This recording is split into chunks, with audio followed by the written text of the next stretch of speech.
They warned me not to drive that road after midnight. Locals called it a shortcut, but no one used it anymore. It cut through miles of empty land. No streetlights, no houses, just cracked asphalt and darkness, pressing in from both sides. My GPS kept suggesting it, and I was tired of the longer route. So, I took Italiano. At first, everything felt normal. The headlights carved a narrow tunnel through the dark. My tires hummed steadily. The radio played softly. Then the radio shut off. No static, no warning. Just silence. A few minutes later, I noticed something strange. The same road sign passed me again. Bent metal, faded paint. A bullet hole near the corner. Primera is low down. 10 minutes later, I passed it again. That's when I realized my phone had no signal and my GPS was frozen. The blue arrow wasn't moving, even though I was still driving. Up ahead, I saw a figure standing in the middle of the road. I slammed the brakes. The car stopped inches away from him.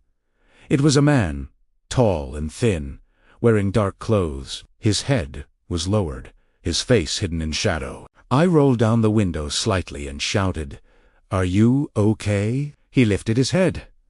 His face looked wrong, too pale, too still.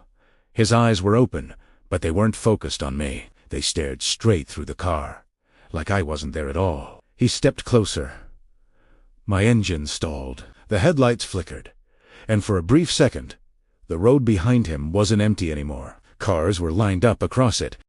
Cars crushed into trees, flipped on their sides. Burned-out shells stacked along the road, stretching into the darkness, and people stood beside them, silent, watching. The man placed his hand on my hood. His skin looked wet, like it had just come out of cold water. "You missed your turn," he sighed calmly. I shook my head. "I just want to leave." He smiled slightly. "No one leaves the first time." Hands began tapping on the windows. Not banging. Tapping. Slow and patient. From the back seat. From the sides. From everywhere. I screamed and turned the key again and again. The engine roared back to life. Suddenly, I floored it. The car surged forward, and the figure disappeared under the headlights like he had never been there. The road straightened. Streetlights appeared in the distance. I didn't stop until I reached a gas station miles away. When I finally looked at my car, my hands started shaking. There were muddy handprints all over it, including on the inside of the rear window.